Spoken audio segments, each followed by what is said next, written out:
Well, I'd say good morning, but it's afternoon just about everywhere we're watching this. So thank you all very much for making this next to last session here. We really appreciate it. My name's Mike Ferner. I'm the interim director of Veterans for Peace. And my co-host with me is Greg Coleridge. And I'll let him introduce himself in just a minute. But I want to start off just by saying this workshop's not going to be like any other that you've gone to in any peace and justice convention or conference. And we're going to be using some examples of the work that we do and have been doing, and how that can be different, and how we are doing the work that we're doing. And let's be honest, it doesn't seem like we get very far. But as we use those examples, let me just say there is no criticism meant of anybody's work. I've been banging my head up against the same wall that everybody else has been. So this is not meant to criticize the work that people are doing. And I'll explain in just a second and how this is different than most workshops or any workshop that you've been at, because usually presenters dump a truckload of data on us. We share our information on how bad that particular issue is, spend the last few minutes on what we can do, and walk out feeling at least as overwhelmed as when we walked in. This workshop is not like that. This is a time to put all of that aside, to air out our heads and get ready to learn a little history and imagine a lot about a different way of being a human and an activist in a different kind of society. So just suspend belief for a minute, or I'd say a little over an hour, and shut off your naturally critical mind as we take a little trip and appreciate the difference between firefighting and fire prevention. We'll begin that trip with my friend and longtime colleague, Greg Coleridge. We were both members of the program on corporations, law, and democracy, the group that developed the term corporate personhood in the early 1990s and laid the foundation for the Occupy movement 20 years later. And I'll give you, just before Greg comes on, I want to give you an example of the work that we're doing and how we seem to find that same wall to beat our heads against. This is right out of the archives, underground newspaper from the anti-war, from the war resistors, active duty war resistors. This one from the USS Kitty Hawk, aircraft carrier that was home ported in the same port that the one I was on, Hancock. Anyway, my point for bringing this up is that this wonderfully mimeographed prose here, one of the sailors aboard the Kitty Hawk who wrote this talked about, and I got to look at the term because it's different than the one that we use. It's remotely piloted vehicles. This is in 1971, November 1971. This article appeared in the Kitty Litter, and he was talking about remotely piloted vehicles, and he was introducing the concept of this. He says, we're going to be seeing this pretty soon.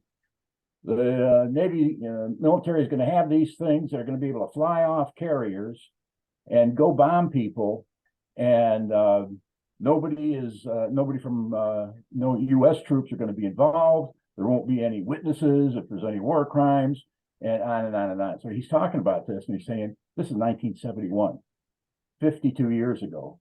And he says, so this is something we got to look out for. Now, and here's the example.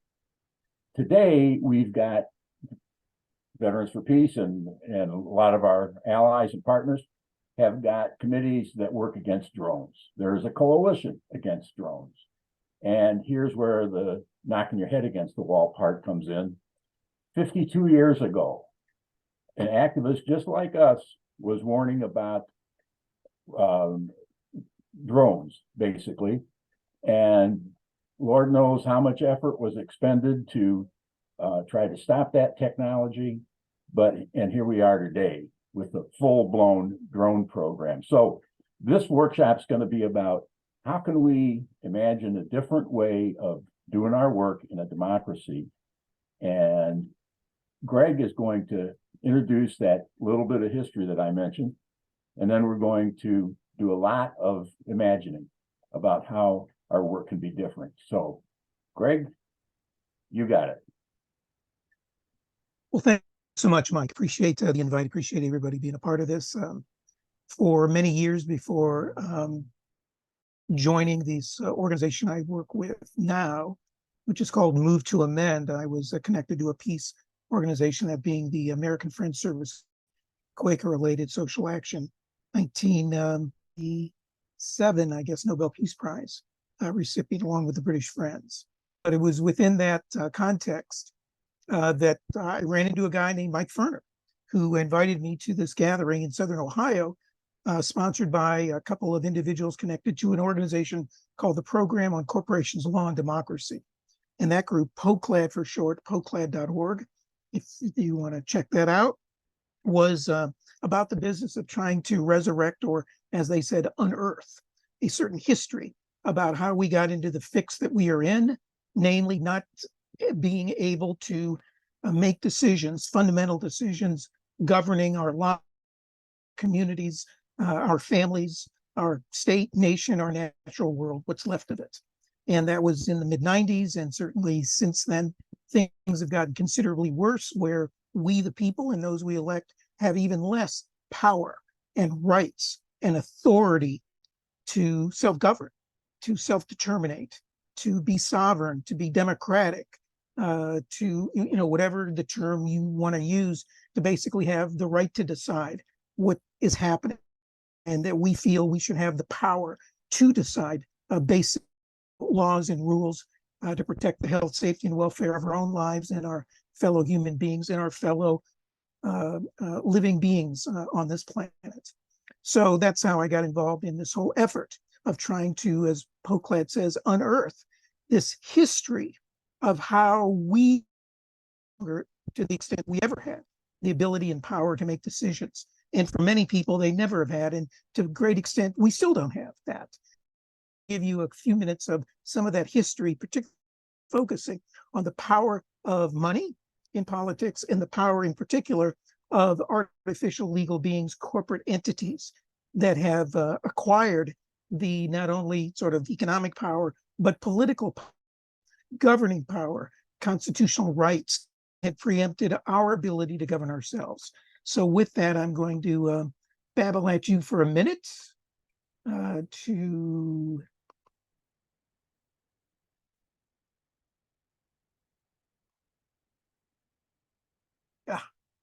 wrong item here. Sorry about that. I'm going to stop the screen.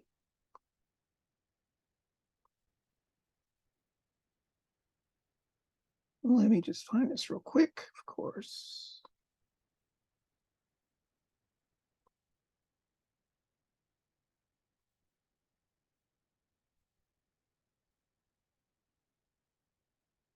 Coleridge was there, just of course had this open and then lost it.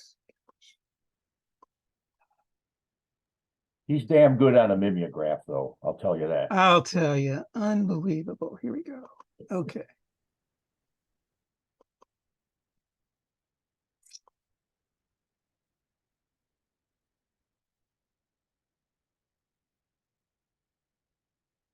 Okay. Share screen again.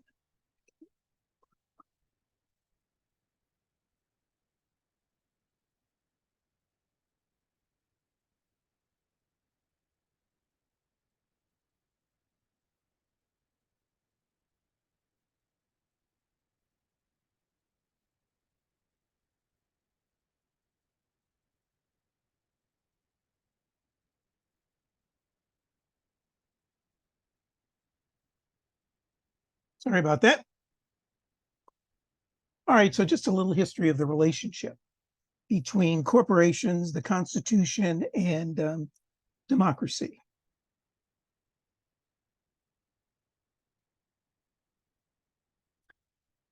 Rights as we know them and expect them and have considered them and have been told that being rights that are inalienable, that should apply to everyone. Certainly by everyone, we mean people, human beings. That was the intent early on of those who founded this country. The US Constitution in many ways was a revolutionary document. However, there were certain limitations, and that being that rights or personhood rights that were intended to apply solely and exclusively to human beings, were not ever given to all human beings. Only, if you think about it, white male property owners.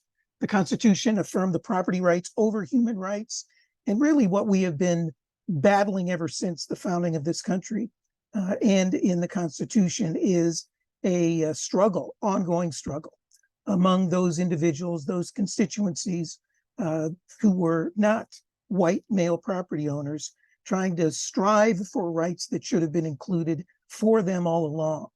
And so this effort over the past couple hundred years has been one of movements organized by these constituents to drive themselves into the Constitution again, where they should have been. Corporate entities were not mentioned in the US Constitution. If you go and pull out a copy of your pocket Constitution, you will find no mention. So this was one of the actual positive attributes early on of the Constitution, in that corporations were not given inalienable. There's no legal foundation. The revolution, in part, was a revolution against not just the king, King George, nor the king's, if you will, military arm, redcoats, but the king's economic and or political arm. These things called crown corporate entities, things like the Massachusetts Bay Company, the Carolina Company, the Virginia Company, the Baltimore Company. These were entities that were given the power of the king to do the king's business this side of the Atlantic. Not just economic business, trading and the like, but political to a certain extent, powers of taxing and of drafting and of establishing laws. That's governance. And so corporations, following the revolution, the way to try to control them and sort of ward off this control that occurred beforehand was not just to revolutionize and get rid of the king and replace the king with quote unquote we the people, which of course we the people was never all the people, and to get rid of the king's economic or political, I should say military arms, but to transform and to democratize, if you will, these economic arms, these political arms, these corporate crown corporations. And so what that transformation ended up being was basically corporate entities that were chartered, that were licensed, that were given privileges, not rights, to do business by state legislatures, and by extension, we the people through state legislatures. So corporations were created or defined by we the people and public officials via charters or licenses that were granted and or revoked. Granted being created, revoked being pulled, if the terms of those charters were not followed. This was the intention, the norm, the default. This occurred in many states, particularly the original 13, and many new states afterwards for many decades. And political money, right out of the gate, equally had no rights.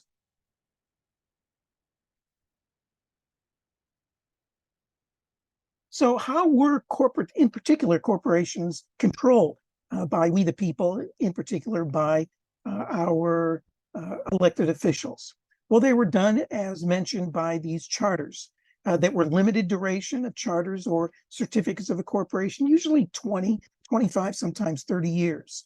There was a limitation on the amount of land that was permitted to be owned. So if a company was chartered, I don't know, to build desks, they were only allowed to have so many acreage of forest to yield the wood necessary to make the amount of desk they said they were going to for the period of time that they asked to be chartered for. There was a limited amount of capitalization or total investment of owners. There was a limitation of charter for specific purpose. So again, if the charter was to build desks or chairs or a mill or to build a road, you couldn't, for instance, on your own, if you were a group of people that sought and received that charter, to say, go into the banking business, because that was not included in what you originally required or asked permission for. Again, once a charter was given, there was no rights associated with that, only privileges. And the state reserved the right to amend the charters or to revoke them. Corporations could not engage in any political activities. In fact, in many states, they couldn't even be involved in charitable purposes for fear that charitable giving would create dependency on the part of the of those charities, schools or individuals, groups of individuals that were served needing financial support and the like. So there was great fear that these entities would develop this sort of dependency and as a result develop political and economic power.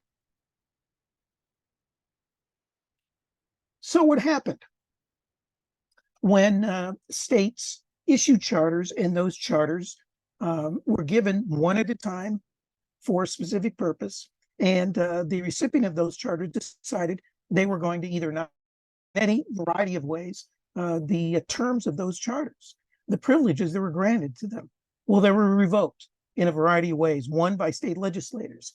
And here's some examples that over several decades preceding, or in some cases after this particular date of 1844, 19 states amended their state constitutions to make courts subject to alteration or revocation by legislatures. And here, one example in Rhode Island, their state constitution said the charter or acts of association of every corporation hereafter created may be amenable, or repealed at the will of the General Assembly. So the General Assembly had the ultimate power and authority to revoke the charter of a company if they felt they were violating the terms. Pennsylvanians adopted a constitution amendment in 1857. And it should be said that out of the gate, many states that had amendments had charter revocation proceedings and elements to it, but along the way, in many states, they were strengthened. And here in Pennsylvania in 1857, the language said alter, instructing the legislators to, quote, alter, revoke, or annul any charter of a corporation hereafter conferred whenever, in their opinion, it may be injurious to citizens of that community. Another example, in Ohio, of states having their charter revoked, at this time by state courts. And here, an example in Ohio, a dairy company having their charter revoked, in which the state Supreme Court said the time has not yet arrived when the created is greater than the creator. And it still remains the duty of the courts to perform their office in the enforcement of the laws, no matter how ingenious the pretext for their violation may be, nor the power of the violators in the commercial world. I mean, just think for a moment how strong, how defining, the kind of culture, the sort of mindset that existed. This isn't the language that's coming from sort of socialists, radicals, even liberals. This is the state Supreme Court, for heaven's sakes, in a state saying, sorry, you have violated the terms of the charter, and the time has not yet arrived when we created you. You are not greater than us. In fact, you're not even equal to us. Another example, state court revoking a charter, North River Sugar Refining Corporation, 1890. Here in the state of New York, the judgment sought against the defendant is one of corporate death. The state which created asks us to destroy, and the penalty invoked represents the extreme rigor of the law. The life of a corporation is indeed less than that of the humblest citizen. And then it goes on. Again, the culture, the mindset, the given, the default, what was considered to be the norm at the time was that we, the people, have the power, have the authority. We are the deciders. You, corporate entities, are subordinate to us. We instruct. We tell you what to do.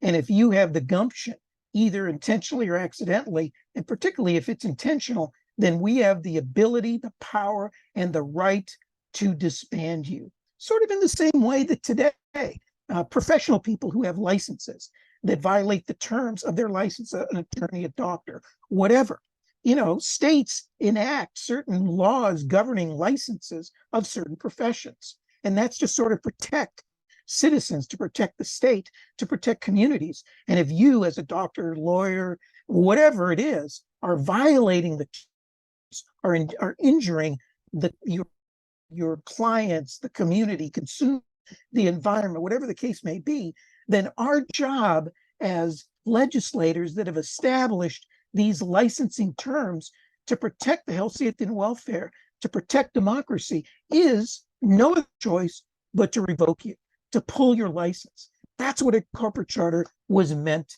to be. Corporations didn't like all this democratic muscle flexing, and they sought to escape democratic control in 4 ways. One is they sought to run away from one state to another. Early on, it was to run away from the New Yorks and the Pennsylvanias, Rhode Islands, even Ohio's, to places like New Jersey. Later, it was Delaware. And when Delaware, out New Jersey. Today, more than half of the Fortune 500 companies in the US are chartered in Delaware, and that's because they created state laws that were more beneficial to corporations than even New Jersey was at the time, sort of the place where corporate desperados ran to escape democratic control. Second, they sought to change or to escape democratic control, to run from the state to the federal level.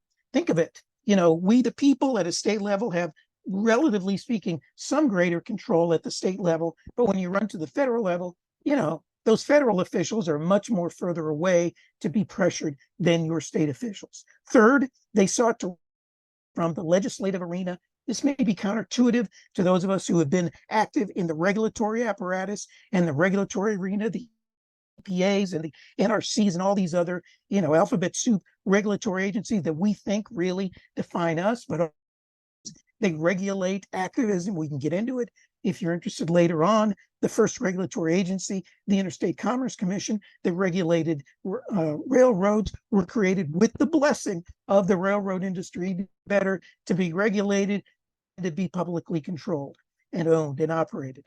But lastly, how corporations escape democratic control is that they ran from the legislative arena to the judicial arena, to the courts. And voila, this was how corporations were anointed for the first time, never intended, with court-granted constitutional rights. It's as if Frankenstein created the Frankenstein corporate monster that over time turned on the Frankenstein, and, so to speak, has turned on us.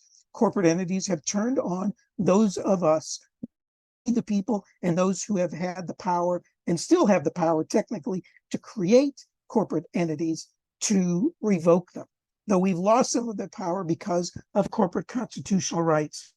Think of it as a metaphor of a baseball field. That one time when we, the people, and those we elect, created corporate entities, we were doing the defining, right? In essence, we were the players on the field. We were the pitchers. We were the hitters. We were the fielders. We were active, engaging participants on the field. But when corporations escaped democratic control and said, no, we would rather the courts be in the business of defining what we can and cannot do, in giving us greater rights or fewer rights, and it's all been in the sight of greater rights, then guess what? We, the people, no longer are on the field. We now are in the stands. We now are in the bleachers, or maybe even have a great spot behind home plate. But so what? We no longer are players. We're now spectators. Okay, we can boo, we can hiss, we can maybe even cheer when we like decisions being made. We are spectators. We are no longer players, because to be players means we are deciders. We are decision makers, and we are not that anymore. Never be that until we get this notion out of our head that somehow being spectators is good enough, somehow sort of passing a law is good enough, instead of defining, instructing what corporations can and cannot do. And that can only happen is when we are on the field playing the game for real. What's happened, of course, is that corporations have hijacked the U.S. Constitution. And that's a sort of funny question up in the top left. What's new in legal news? Well, this ain't new. It's been going on for more than a century, in which corporations have hijacked the Constitution, beginning with the 14th Amendment. The fiction that corporations have constitutional rights arose out of a court reporter's false, unofficial comment that the Supreme Court had given corporations the same Amendment equal protection rights as person in this decision of 1886, Santa Clara County versus Southern Pacific Railroad. One sort of the ability to usurp, to preempt our right to define and to decide what corporations can or cannot do sort of began, but not for real. I mean, again, we can get into it if you were interested, sort of a bizarre instance where a court reporter basically said, hey, a corporation does have equal protection rights. The court went along with it, and voila, as a result, corporations were granted 14th Amendment rights, and it became precedent. And as a result of these cases in this court, Justice Hugo Black said, in which the 14th Amendment was applied during the first 50 years after its adoption, less than 0.5%, invoked it in protection of the Negro race, and more than 50% asked that its benefits be extended to corporation. The ultimate hijack or perversion of this amendment, one that was designed and intended to protect freed slaves, but got turned on its head and being given the power and the direction to protect, to shield us from corporate entities in this very real way. And this was followed then by literally scores of decisions, mostly in the categories of corporations over the past century, winning the 4th, 5th, and varieties of First Amendment constitutional rights. 14th, 4th Amendment search and seizure rights basically limits the ability to inspect corporate property to ensure compliance of health, safety, and welfare standards. This certainly has an impact on things like military contractors that we can get into. Corporations winning 5th Amendment takings rights. This limits the ability to protect private property from corporate extraction and promoting environmental protection. So, corporate polluters, including the military, if they have any kind of pre-knowledge trying to get at it or trying to prevent any sort of pollution from happening as a result of, I don't know, burning fossil fuels. Sorry. If you want to try to keep that in the ground, that's a violation of corporations' 5th Amendment taking rights. Corporations winning First Amendment political free speech rights. This has given the power of corporations to legalize bribery, to buy, rent, lease, or retain public officials through campaign contributions, or rather, if you want to think about it, they aren't contributing, they aren't donating, they're investing, including military contractors being very successful at getting a whole hell of a lot of more back in return than what they've invested. And lastly, corporations winning First Amendment right not to speak, meaning limiting the ability to things like pre-knowledge. So things like, I don't know, if corporations knew those that are in chemical weapons, that these chemical weapons are going to cause, incredible cancer, and they know that pre-knowledge, and we try to get to that, they can say, I can't release that because of corporations, my First Amendment right not to speak. So here we have just a summary. Corporate constitutional rights or personhood, originally intended, inevitable. It's not like gravity. It's not like, the tides coming in and out. It's not irreversible. It was not created, these things, by any past law or regulation passed by any elected official of any political party or any citizen initiative at any time, in any state, in any period. It was conscious, planned, deliberate effort by corporate attorneys and activist judges. And just as things have been consciously and deliberately done, they be consciously and deliberately undone. And that's what the We the People Amendment, what Move to Amend, the organization I represent, that seeks to pass this amendment, to the We the People Amendment, that would basically say Article 1, artificial entities such as corporations do not have constitutional rights. Only human beings, people are people. And second, money is not free speech. Money is property. Those who have the most money have the most free speech. The amendment and all of its glory can be found at that link. We the People Amendment, we think, is absolutely essential, undergirding or overarching all of these issues of trying to get, again, the space, whether we're on the field or not, it's going to be damn difficult to get anywhere where we want to be so long as corporations have constitutional right to preempt, to pervert, to hijack, dare I say, Trump, prevent the ability of we the people and those we elect to pass laws protecting the health, safety, and welfare. This, in the end, all of these issues we're working on, whether it's the environment, ultimately, we don't have an environmental crisis. We have a constitutional democracy crisis, not so much a foreign policy crisis or an education crisis, but rather a democracy constitutional crisis. If we are not at the table making the decisions, then guess what? If people have said, then we're probably on the menu. And that is the case instance after instant.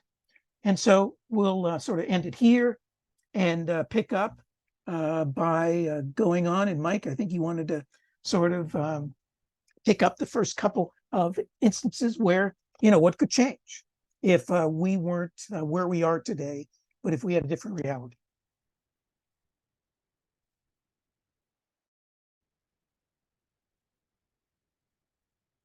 Greg, could you stop sharing?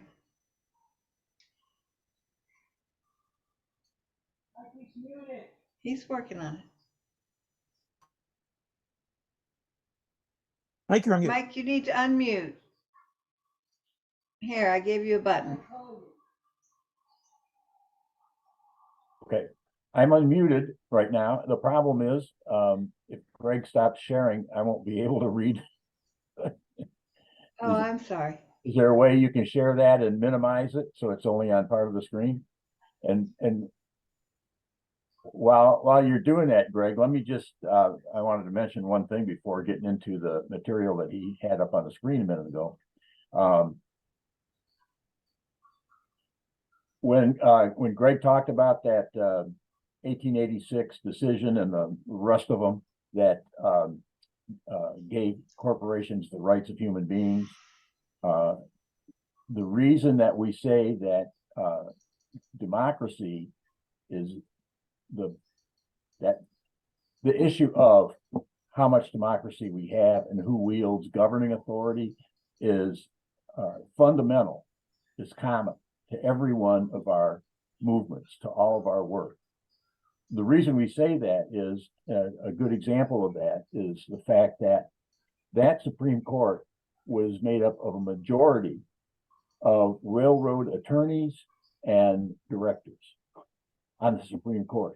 And railroads were the dominant industry of the day, and railroads brought that case to the Supreme Court, and they decided to start giving corporations human rights based on a railroad case. Well, how democracy fits into people who are working for education reform, just like we're working for peace and justice. Well, how it works for education reform, using this as an example, is if we had an education system that allowed access, in fact, guaranteed access to higher education, high quality higher education, and put the money and resources into that, you wouldn't wind up just having the privileged elites send their kids to Yale and Harvard and wind up being railroad attorneys and railroad directors, and then wind up getting on the Supreme Court. So it's something that affects all of the work we do. And that's probably not the best example. We're going to get into some better ones. But Greg, can you put that back up there? You ready for that? Yeah. And if you can, yeah, go ahead and put that out there. People don't have to see me. And just skip to the one that we're going to talk about. So I like that. Somebody, when you were talking about the example of people in the baseball stadium, somebody said we're in the nosebleed seats.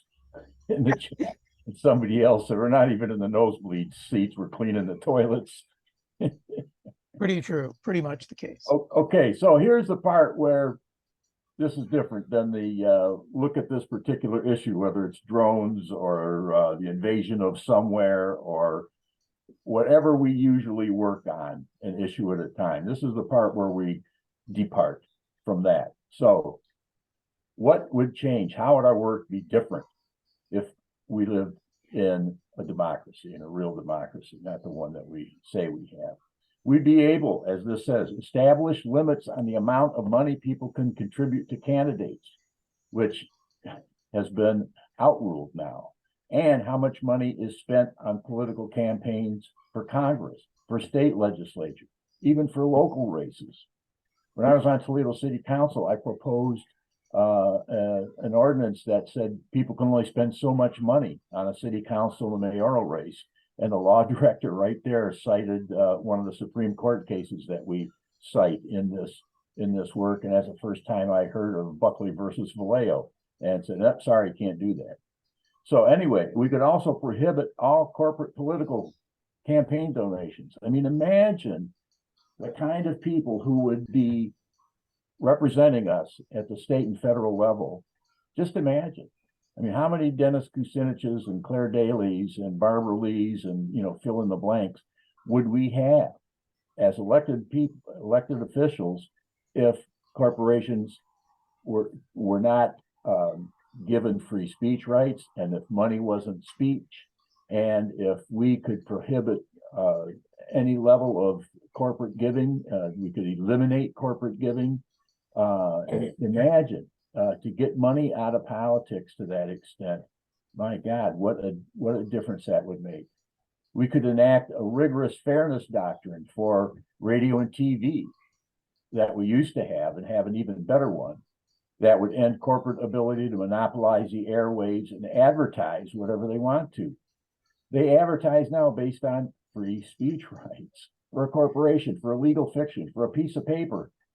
So these are some of the things that we can imagine how our work would be different, how much easier it would be, to actually have the will of the people improve our situation. Last night, when right after Jeffrey Sachs got done, I used the example of being in Baghdad, and as millions of people around the world on February 15th were taking to the streets to say, don't invade Iraq. And my colleague, this guy from Brazil who was there, we were writing a little press statement, and he said, this isn't a peace and war issue. This is a democracy issue. Look at that. Look at the world's population. So if you have faith in people, that if we have a decent educational system and people have a decent life, that we're going to get better government and a better life, then this is some of the work that we're talking about. Okay, Greg, what else we got? Okay, we could end corporate lobbying.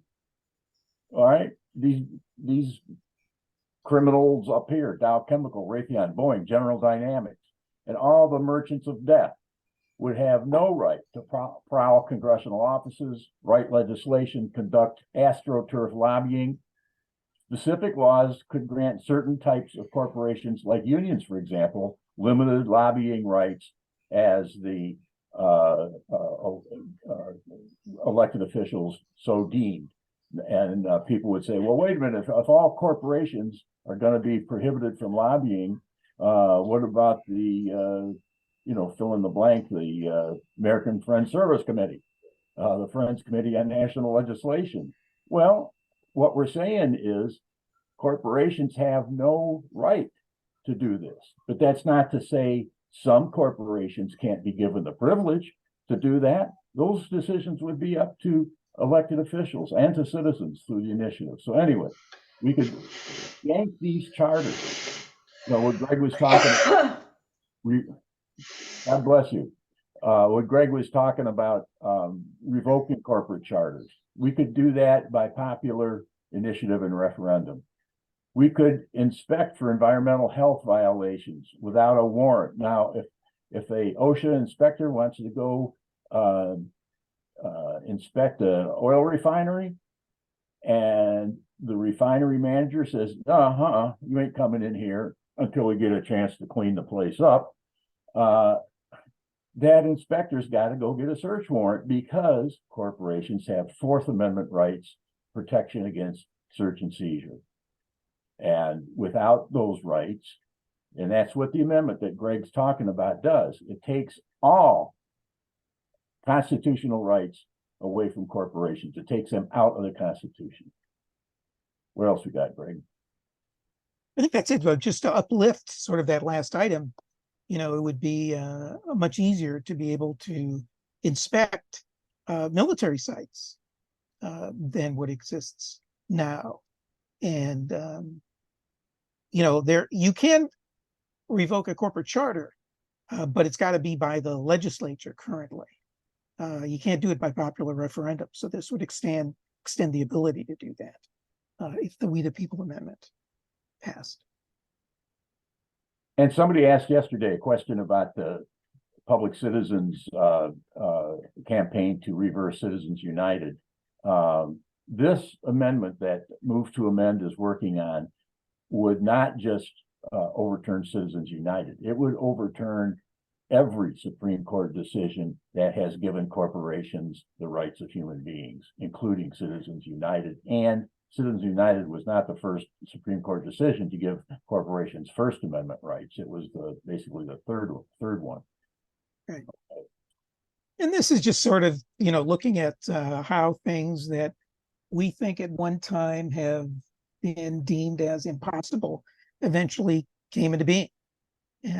Basically, social change and constitutional change always has operated along two paths: the legal constitutional path and the cultural path, changing the culture.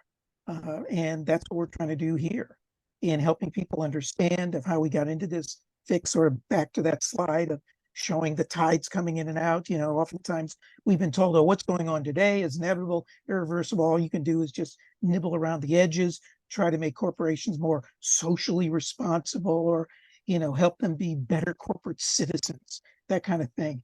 But what that has amounted to is us, ending up groveling before them or praying for them or protesting. Again, these sorts of things that don't really amount to the kind of power necessary to force, these entities to do what we think needs to be done.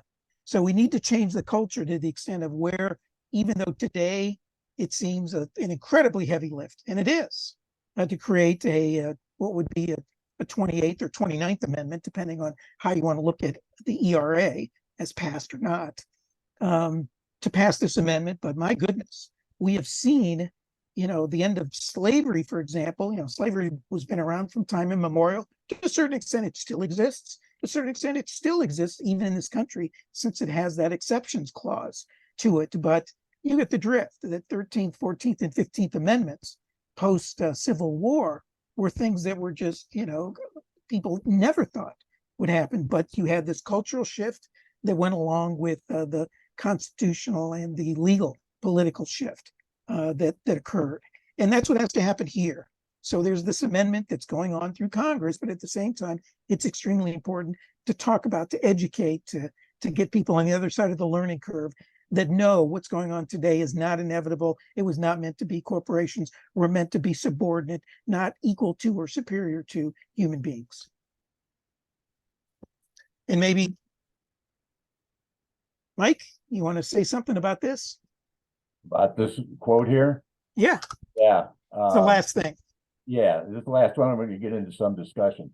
Richard Grossman was the person who started the program on corporations, law, and democracy, and invited people like Greg and me and about a dozen other people to get involved and help do the research and the writing that promoted the idea of corporate personhood.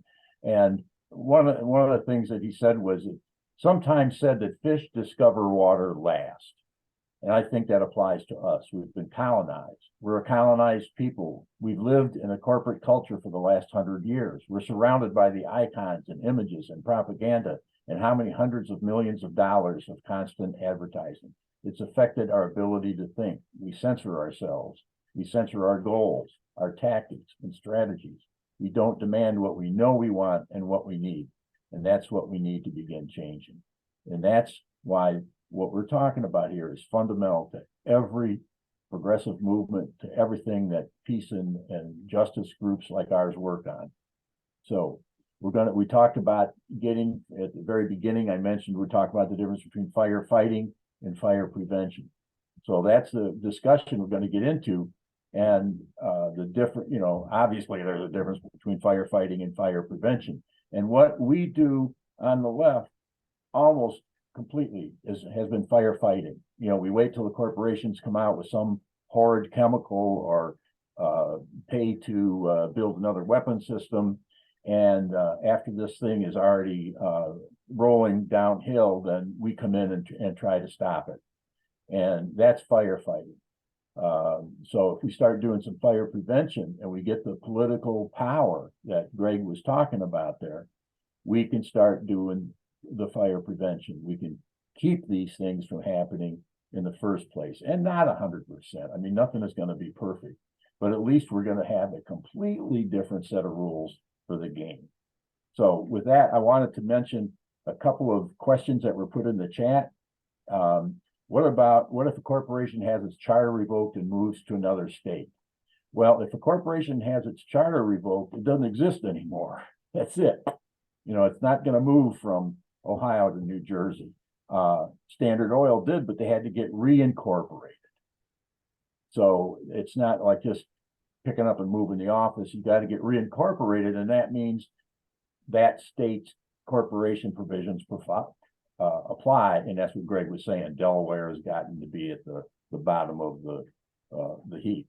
So that's what, and then somebody else asked about here in Washington State, we endorsed the move to amend amendment. How many other states have to do this? And that's move to amend campaigns to get cities and states to endorse the 28th Amendment has been going on around the country.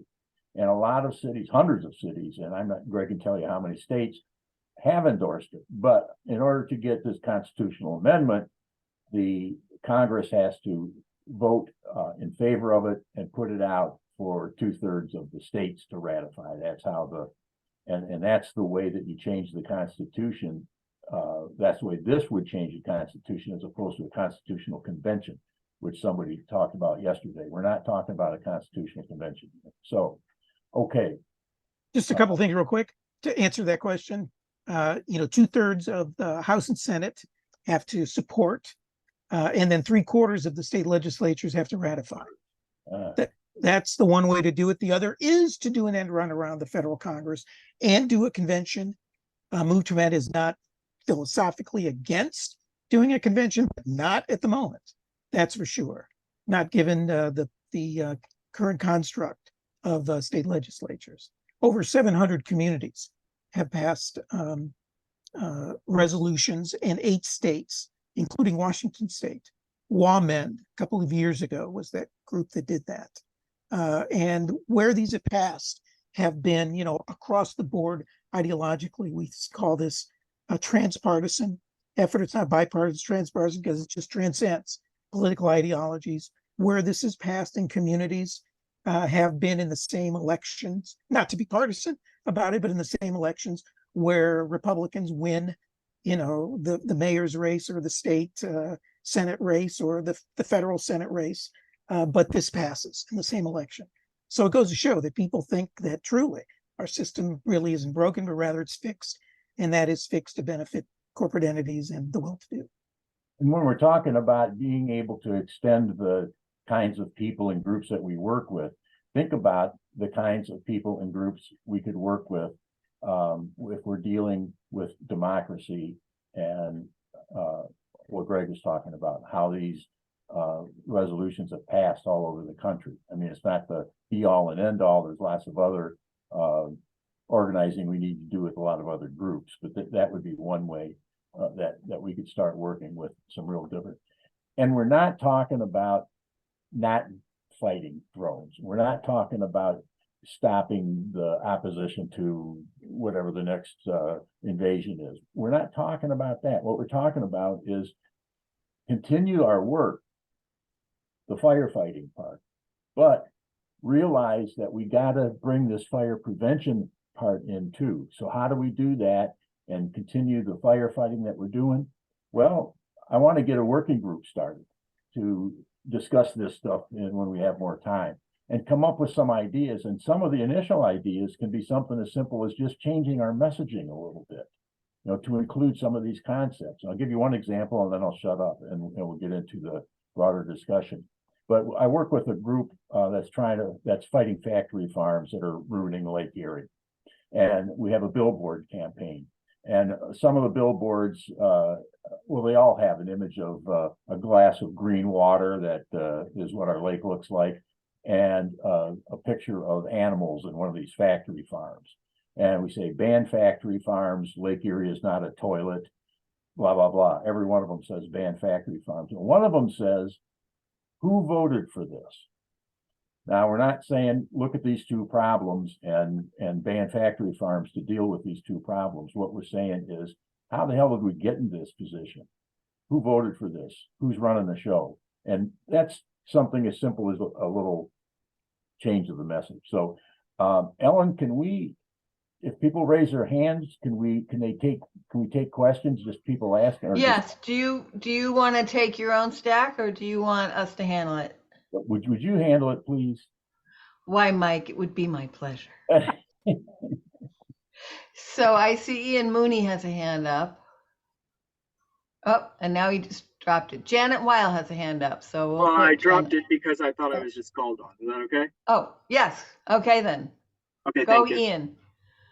All right. First off, let me just say that the basis for my question here is sort of building off of this idea that like this was meant to be a panel stretching our imaginations and searching through this problem of like corporate hegemony for an innovative solution.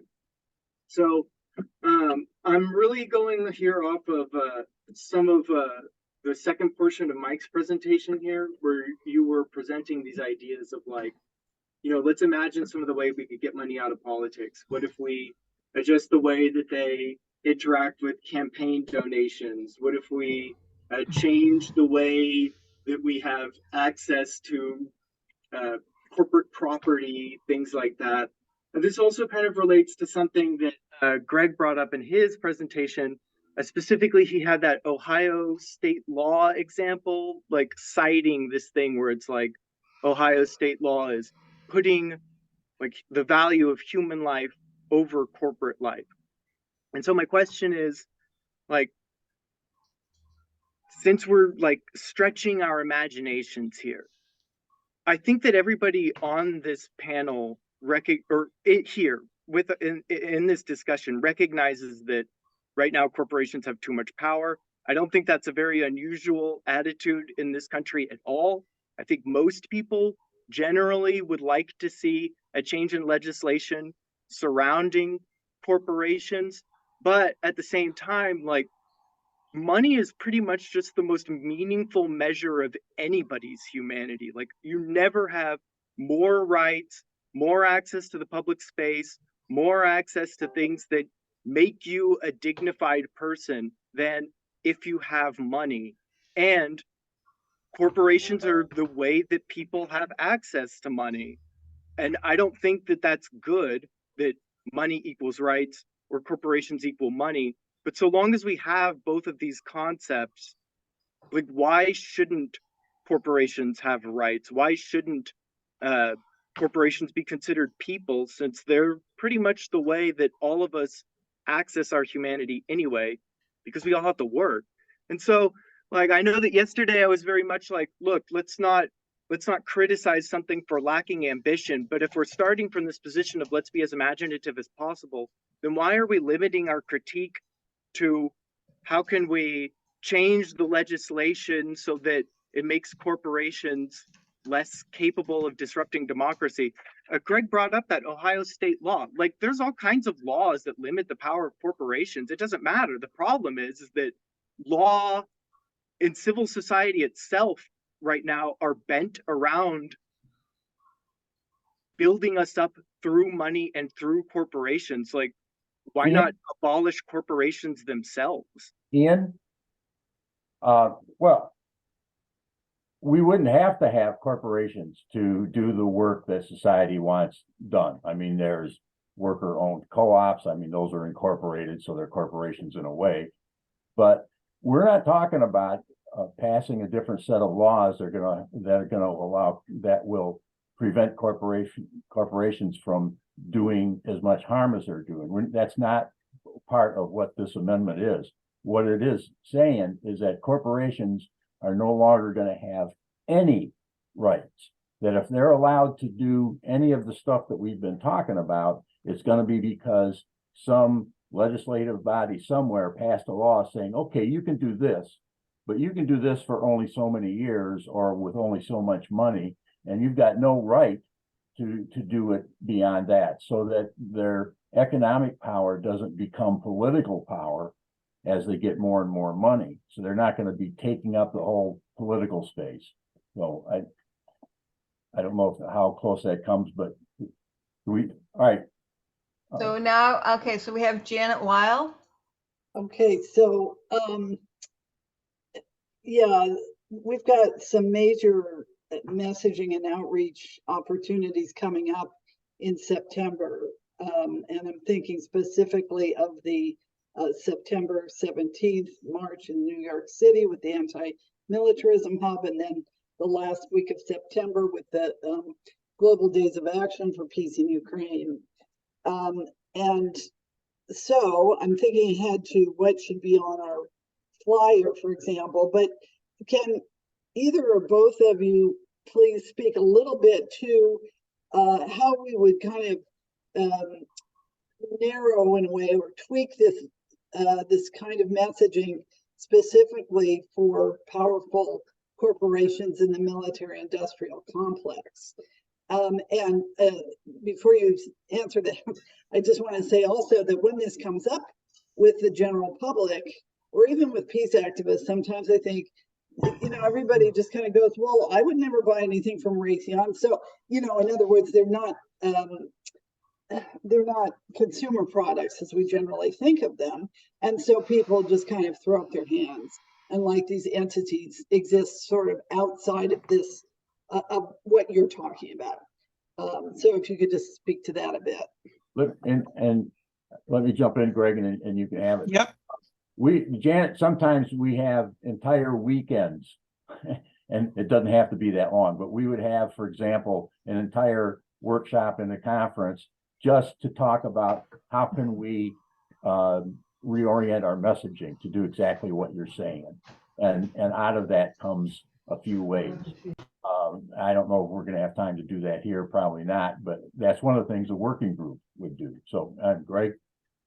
Well, just real quick, going back to Ian, where he talks about legislation, you know, trying to deal with money in politics and corporate power and all. And there is legislation out there in a variety of different communities at the state level, federal level. But we're not talking about legislation, because legislation, to the extent that it exists, has to conform to the constitutional givens. So legislation has to be, you know, within the constitutional existing box that exists. And that's the problem. The box is getting narrower and narrower in every direction because corporations are winning constitutional rights. So the arena of work isn't so much trying to elect better candidates, which we need, or trying to pass better laws, which we need, or trying to pass better regulations, which we need. It's constitutional. It's trying to change the basic ground rules governing the rights, the constitutional rights. Corporations currently have some rights, if you will, that Move to Amend has no problem with. The right to be sued or sue, the right to form a unitary to be able to contract. There's a certain right that is a statute. It's a statutory right. It's a legal right.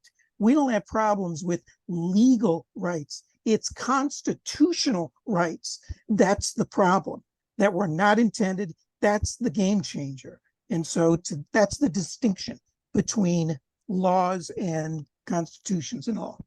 To the point that was just raised, you know, I think it's almost a benefit that that military contractors don't create consumer products, because oftentimes people say, oh, I don't like what, you know, fill in the blank company's doing. I'm going to boycott that company, which again, that strategy has its merit to a certain extent.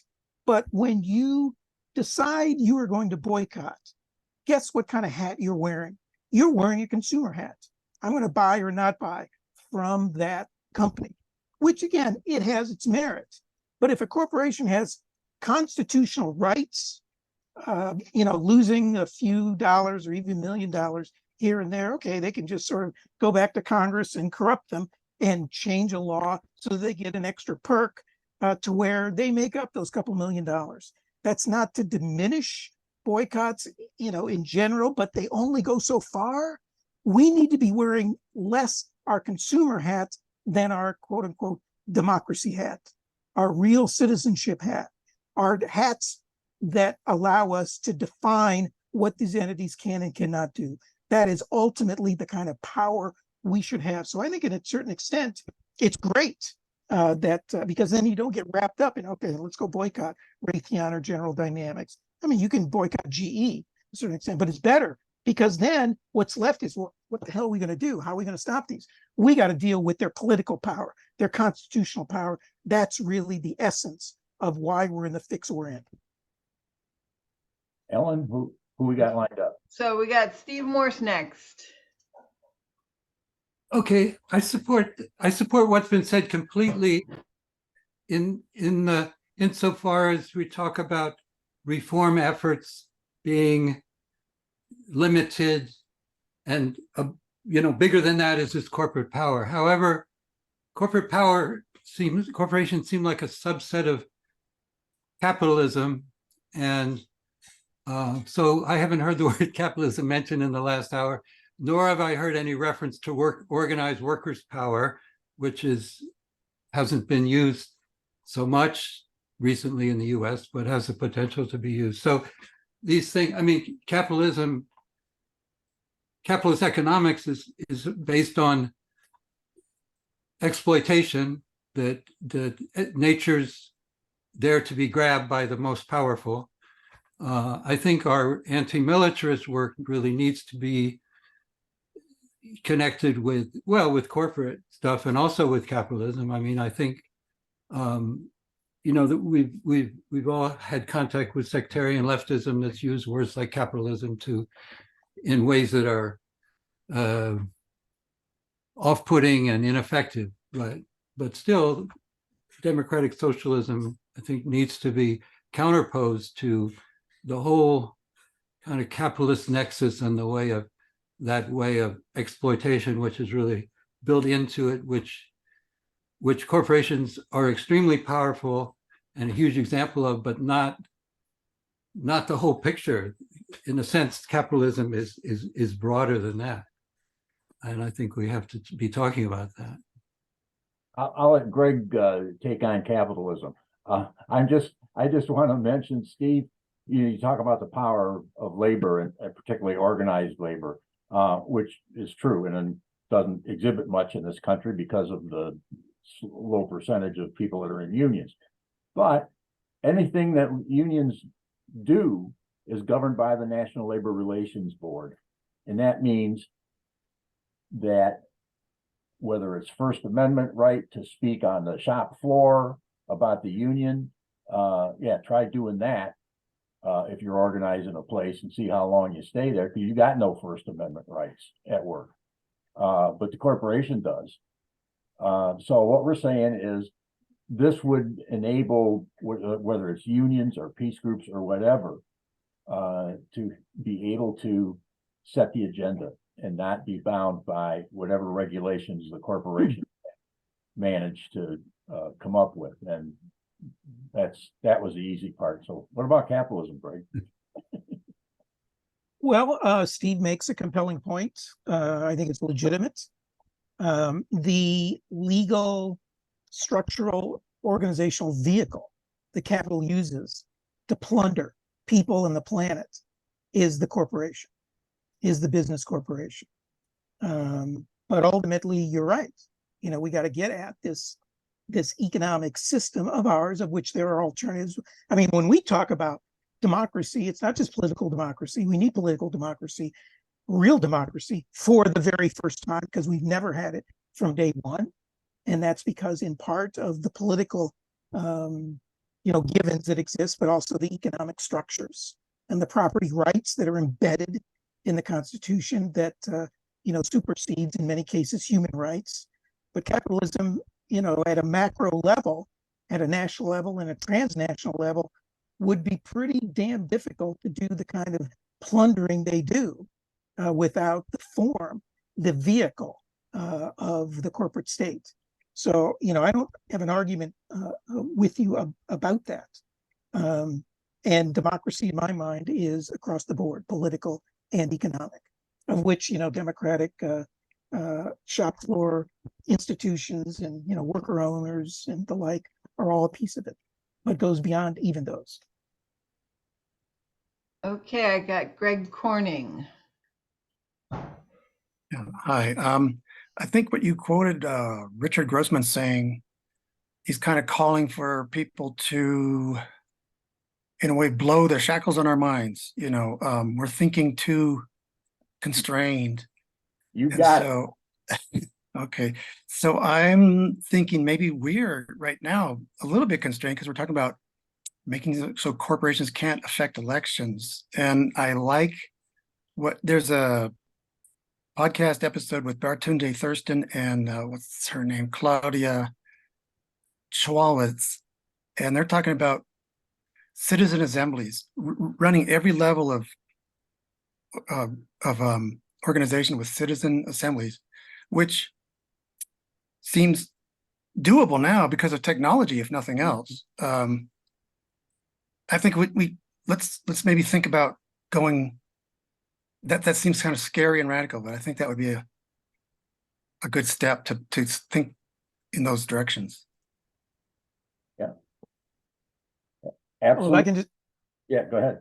well, I was just going to say, sort of a different way to say what Grossman said is there's a person, what is her name? I can't remember, but she said, it's hard to fight an enemy who has outposts in your head. And basically, the outposts that have been put in our head is, how the hell are we going to operate if we don't have, massive transnational corporations operating, if we don't have a democracy, quote unquote democracy, in which we elect these people who are surrogates, that we can't do democracy directly, which, you're quite right. Because of technology, we can. Iceland, it was, you remember, after the banking collapse of 2008, Iceland, the banking industry just was imploded and people lost, and they worked at trying to redo their constitution in part, as a result of that. And they rewrote part of their constitution online with people participating en masse by the thousands. There were different forums and arenas where people could participate in that way. So, I mean, the kind of change we're talking about needs to be this sort of transformational, not just the end, but the means. The means and the ends have to go together.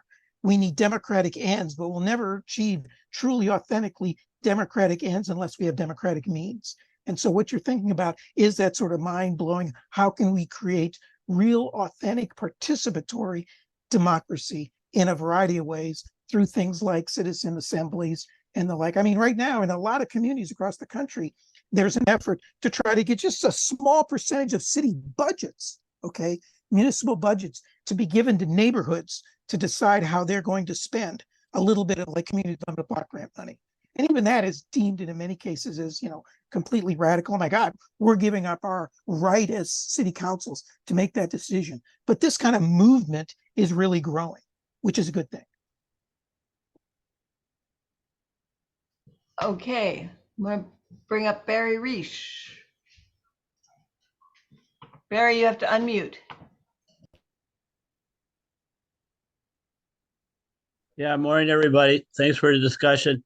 To me, that common sense place to begin, of course, is getting all money out of politics, just completely, if you had to give everybody equal time, equal airtime, public finance or whatever, it's so badly broken because of money.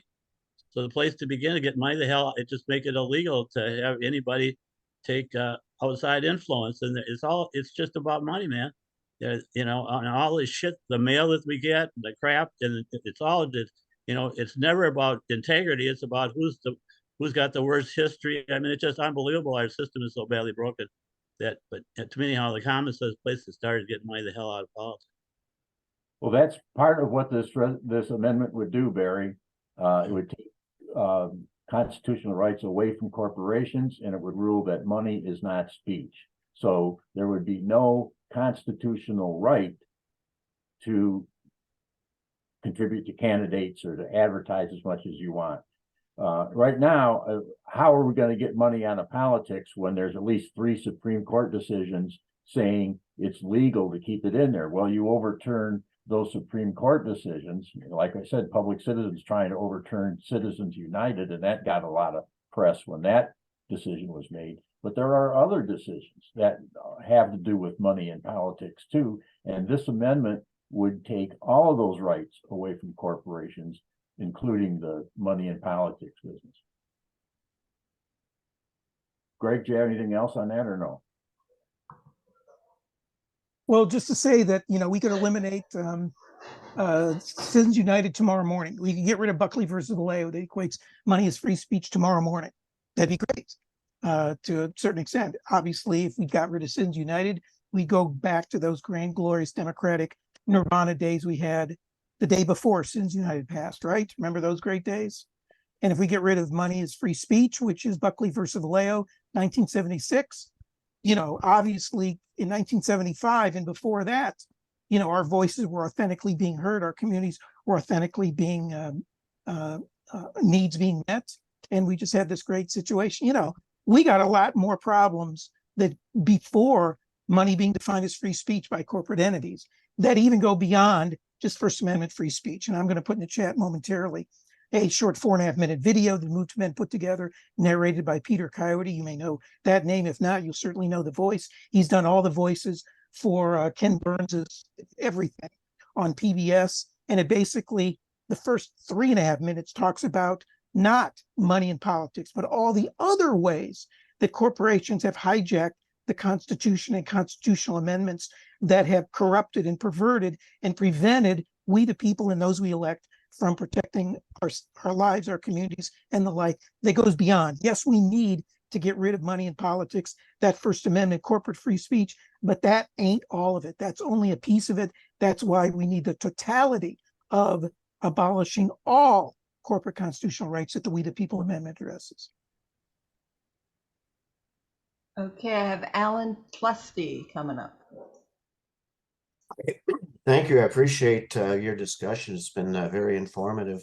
I've informational question though. Back at the beginning of your slide presentation, about the second slide, you showed a newsletter or something like. What was the name of that? No, it was after that one. It was the slide, Greg's slides? Oh, okay.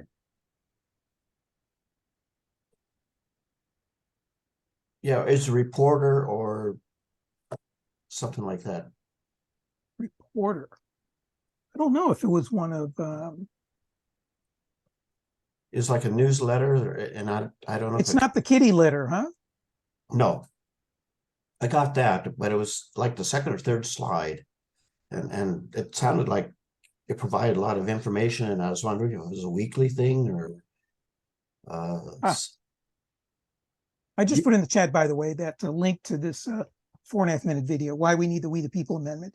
When you have a chance later today, dinner, over, night, whatever, check it out. While you're looking for that, can we take a person? Yeah, take another question or comment. Okay, I'm going to give Jerry and Kathleen Markatos, but I think it's only Jerry. You're muted, Jerry.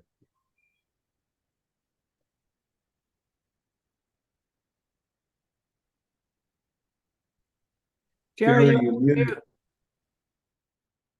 You're muted. We can't hear you. Okay. I just clicked another spot. Does that work? Yeah. Okay, great. Thanks. Well, when the attack on the major attack on Iraq was starting up, journalism professor, University of Texas, Robert Jensen, came out strongly against the war. And the president of the college, the university, tried to fire him, but couldn't because he had tenure. And he, at that time, he succeeded in continuing to speak out. And he came up with, and he swore in several hundred people on the steps of the state capitol with this citizen's oath of office. And I've typed it into the chat. It's something that I found people would really loved. It goes like this. I do solemnly pledge that I will faithfully execute the office of citizen of the United States, and that I will, to the best of my ability, resist corporate control of the world, resist militarism, resist the rollback of civil rights, and resist illegitimate authority in all its forms. I ran across a group of people on the streets of Brevard, North Carolina, and I don't even know what they were. It was a protest. And I showed this to the person who was leading it and said, "What do you think of this?" And he had me read it to the group. So we swore in about 50 people right there on the spot. And this is what it looks like just in print. So anyhow, just thinking we need all the help we can get if you think that might please or even amuse people, because the people are so talked out of their own strength that that being reminded this way is a tonic. So just wanted to share that. Thank you. Thanks for this discussion. It's just really helpful. Thank you, Jerry. Excellent point. Okay, Jim Wolgamuth. Very good. Very good. Okay. Thanks, Mike. And thanks, Greg. What do you consider might be a tipping point? You just mentioned Iceland and what it took for them to actually get the public to move on this. What might be a tipping point here? Because right now, Move to Amend is fighting the Democrats, the Republicans, the government establishment, not only that, and the corporations. They're all conspiratorial. So what might be that tipping point? That's why this is starting from the bottom up, Jim. Yeah, we're fighting the Democrats, Republicans, corporations. They're living by the status quo and all that, which we know. So I don't know what the tipping point is. But I do know that if we don't start to consider ways that we can start running the show, and get away from always reacting, that, I mean, what the hell? I've been doing this 50 years. People on this in this Zoom right now been doing. God, we add up all the years that we've been doing this stuff, So, but we've been doing it the same way over and over and over again. So that's what the idea with this session is, and the working group that we're going to have after this, to put our heads together and say, well, okay, how can we start talking about this differently at least? And then from there, what else can we do? And Move to Amend is the only national group that is taking this approach on those constitutional issues. So, and Greg, I don't know if you had anything else on that or not, but. Well, no, it's a very important question and one that perplexes people, and there's no sort of scientific, tipping points occur. I mean, there's PR firms that are paid millions of dollars, right, to try to make people think, hey, Coke is it, or you are what you drive, to make people sort of start thinking, damn, I am what I drive, because of the propaganda, but also the placement of messages in a variety of different venues, sort of to get it in sort of the here again, that's a cultural question, right? There's so much we can do kind of within the political system. Are We the People amendments at Congress? It's got 67 co-sponsors. All right, that's all well and good. We're under no illusions it's going to pass, but it has its role sort of in that arena. But then, I put in the chat just a couple minutes ago, all those communities that have passed resolutions at a local level, state level, all those organizations, more than 700 of which Veterans for Peace is one of them, that has passed, supportive statement. The more people, there's nearly 500,000 people that have signed a petition. So it all sort of adds up. But tipping points, if you sort of look at it social, psychologically, usually what has to happen is that the same message has to not just simply get repeated in the same arena where you hear something on the radio 12 times before, something happens, but you have to hear something on the radio, on television, in the newspaper, by your friend saying it, at school, in your place of, employment, whatever. It's got to be multi places until it develops that sort of legitimacy.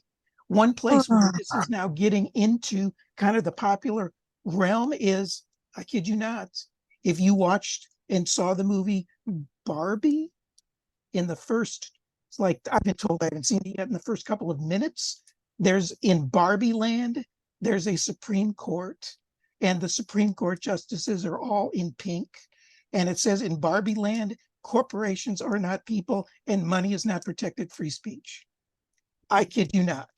So that is I don't know how it got in there. Greta Gerwig, I guess, is a Unitarian Universalist, and the UUers came out and supported this a number of years ago. So we're trying to get to Greta and say, your next one, do the same thing. But it ain't enough to get into Barbie, and Barbie, 4 or 5 ones that come out. It's got to get into the arts. It's got to get into music. It's got to get into popular culture.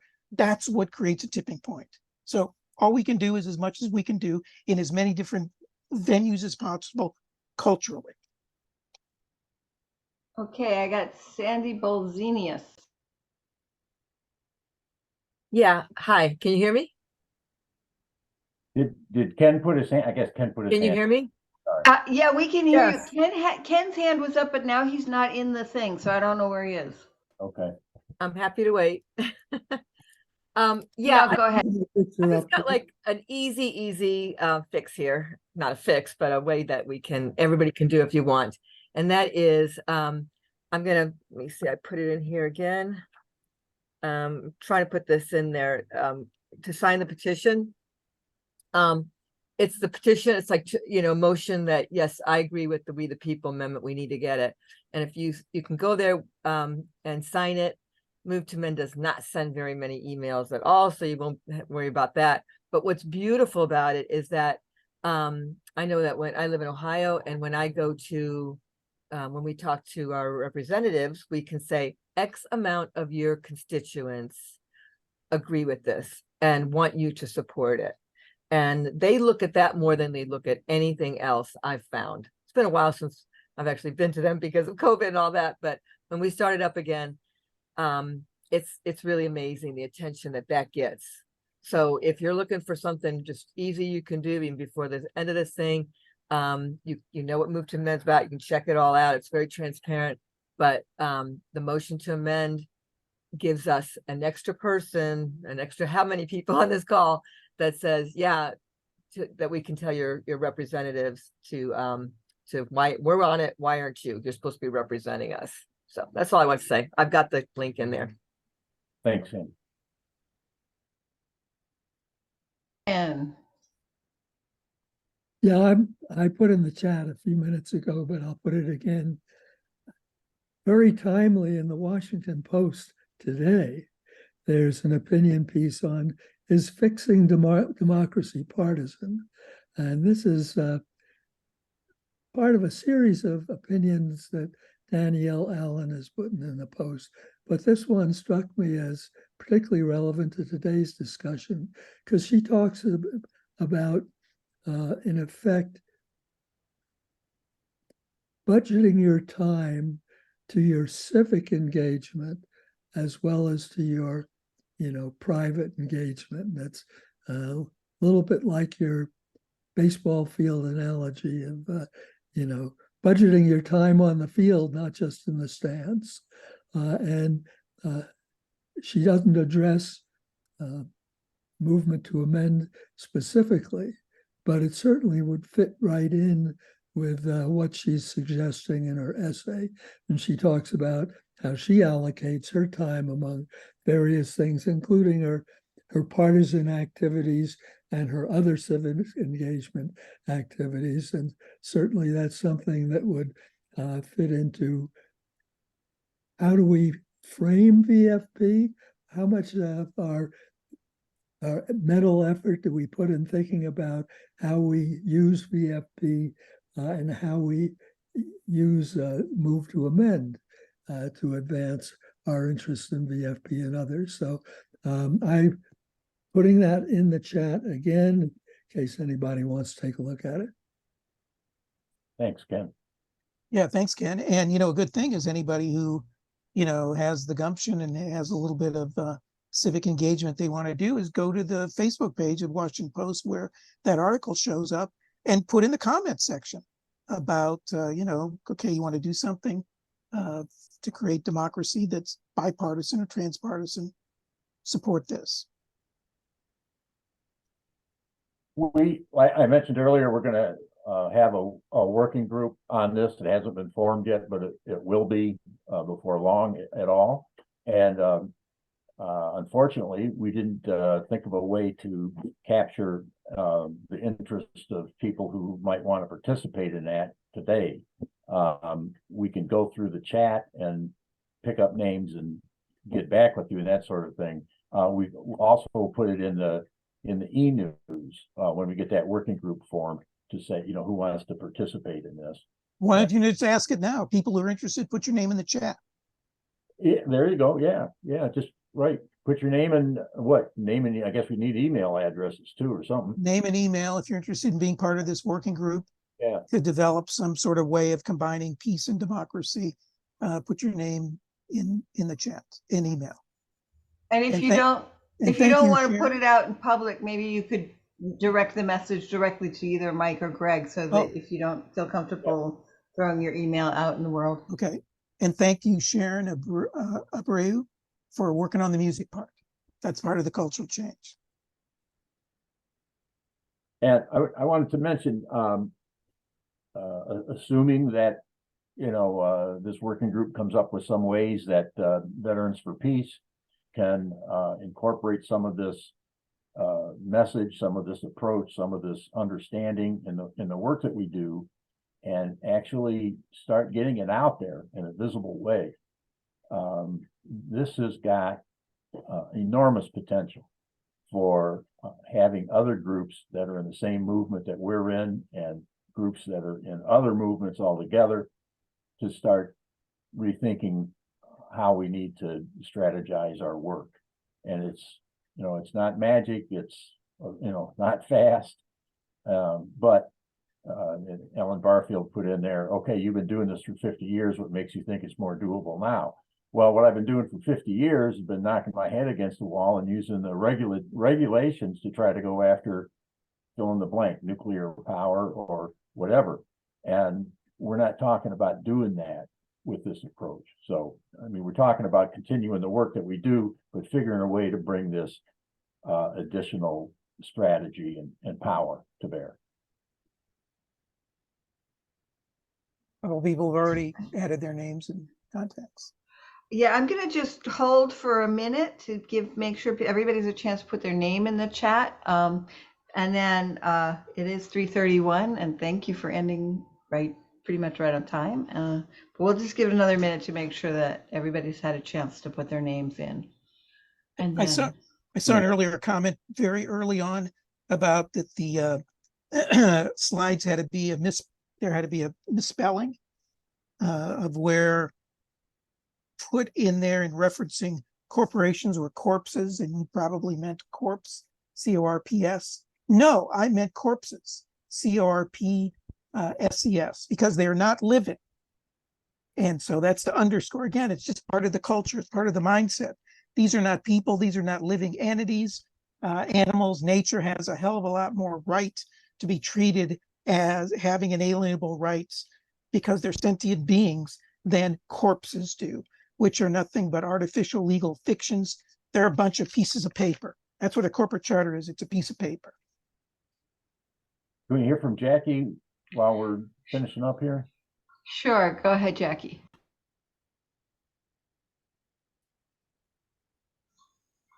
Jackie, we can't hear you and you're...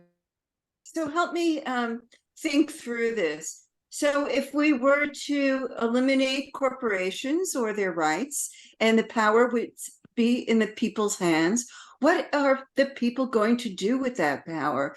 And that's what we should be organizing now. And there should be the goal of of eliminating corporate power, but at the same time organizing to empower people so that they don't think that the purpose of their lives is to become rich and make money. So, and that could be going on simultaneously. I mean, there are concurrent efforts at empowerment, and they should continue, and they should be supported. And some might even be thinking, and I for one could be one of those people. This is insurmountable. Let's empower people so that the corporations are outnumbered or overthrown by the power of the people. I mean, this is another strategy. Thank you. Well, it's part of the cultural change, I think, that Greg was talking about earlier. And, so what we're talking about is really a revolution in our heads, and as Bernie Sanders said, the nonviolent political revolution it's going to change things. I mean, to get corporations out of the Constitution and to take away any of their rights to free speech or anything else is revolutionary. So that's, and you're right. These other things that are going on, they're not. It's not either or. We can walk and chew gum at the same time. I swear to God. And a lot of that Okay, alternative stuff is going on at the local level, at the state level, at the national level.